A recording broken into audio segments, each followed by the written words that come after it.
kung tawagin ng palasyo ang mga isiniwalat kahapon ng depensa ni Chief Justice Renato Corona na umano'y nangyaring suhulan para suwayin ng Senado ang TRO ng Korte Suprema. Si Executive Secretary Paquito Ochoa at iba pa nilang isinasangkot, mariing itinanggi ang umano'y panggapang ng palasyo sa impeachment trial sa punong mahistrado. Nakatutok si Mariz Umali. Imbitasyon.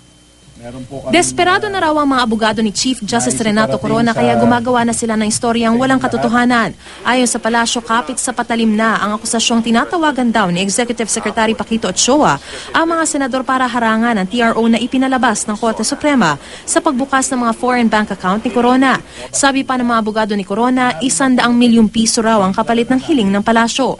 Ayon mismo sa Pangulong Aquino, wala naman daw napatunayan ang mga abogado ni Corona. At sa Pilipinas po, baka nakalimutan ito mga bating abogado, yung bago ka mag-akusa, magpresenta ka ng ebidensya mo, obligasyon na nag-aakusa na patunayan yung kanya akusasyon.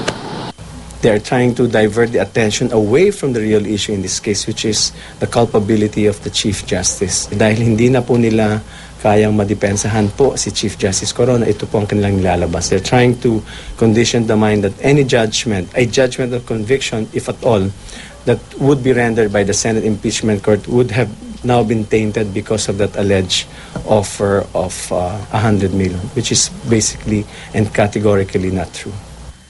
Itinanggi na rin ni Ochoa ang akusasyon, hindi raw totoong tinatawagan niya ang mga senador para suwayin ang TRO ng Korte Suprema.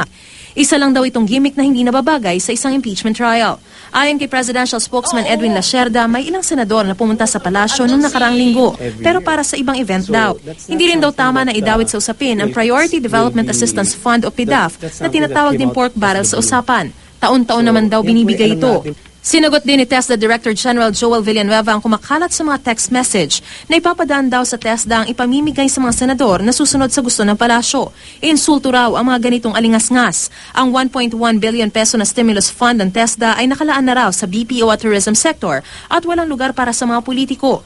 Gayon din ang 700 million peso fund para sa mga scholars ng TESDA. It's a preposterous claim sapagkat number one, hindi tayo nag-allocate sa mga sino mang politiko, lalo na sa mga senador. Honestly, ako'y na-offend dito sa balita na ito considering na I have been espousing good governance for quite a long time. Hindi direktang sinagot ng palasyo ang mga bagong pahayag ni Corona ngayong araw. Sa isang statement, sinabi ng palasyo na ang karakter ni Corona ang kine-question sa impeachment trial. Ang bagong pahayag daw ni Corona kung saan sinasabi nitong inosente siya sa mga bintang ay isang mahinang depensa, lalo pat marami nang lumabas na ebidensya.